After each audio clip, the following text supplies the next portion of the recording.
Hey gardeners, welcome back to your channel name. If you're like me and want to keep your favorite potted plants thriving through the cold winter months, you're in the right place. Today I'll show you how to overwinter your potted plants so you can save them for the next growing season. Whether you have herbs, flowers, or even tropical plants, I've got you covered with some essential tips and tricks. Let's dive right in.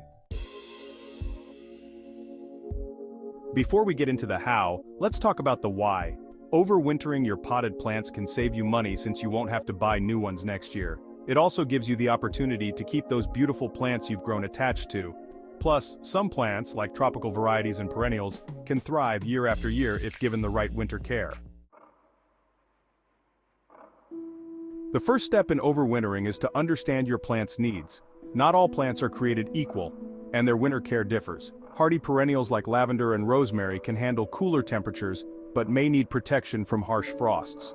Tropical plants like hibiscus, ferns, or palms need a warmer environment as they can't tolerate freezing temperatures.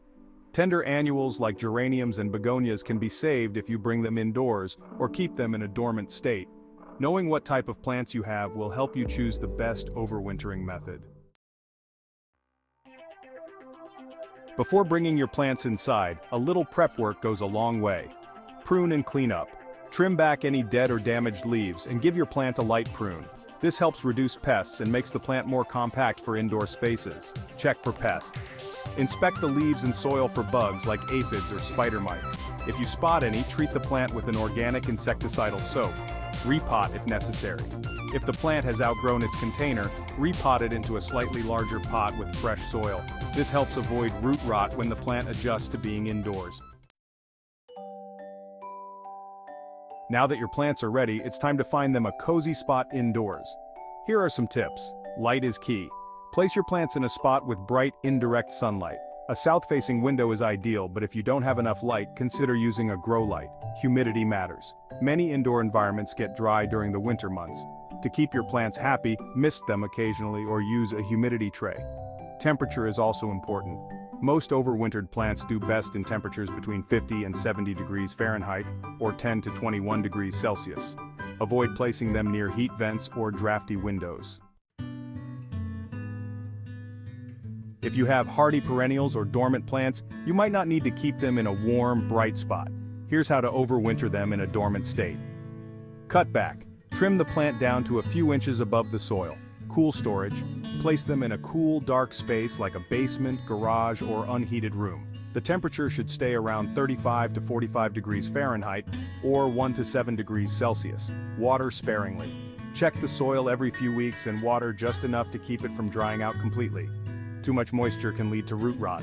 In the spring, you'll see new growth, and your plants will be ready to move back outside. While your plants are indoors, their needs will change. Water less frequently. Indoor plants won't need as much water in the winter. Wait until the top inch of soil is dry before watering. Hold off on fertilizer.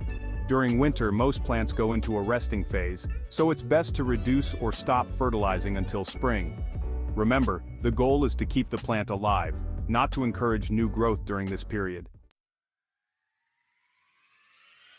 As the days get longer and temperatures start to warm up, your plants will be ready to go back outside. But don't rush it. Here's how to transition them safely. Gradual exposure. Start by placing them outside for a few hours a day in a shaded area. Gradually increase the time and sunlight exposure over a week or two. Repot if needed. Spring is a great time to repot and refresh the soil if the plant has outgrown its container. Feed and water. Start your regular watering and fertilizing routine again to encourage fresh growth. And there you have it. Everything you need to overwinter your potted plants and have them ready to thrive next season. It might seem like a bit of work, but trust me, it's worth it when you see those plants come back to life in the spring. If you found this video helpful, don't forget to give it a thumbs up, subscribe for more gardening tips, and leave a comment if you have any questions. Happy gardening, and I'll see you in the next video. Subscribe and watch more videos.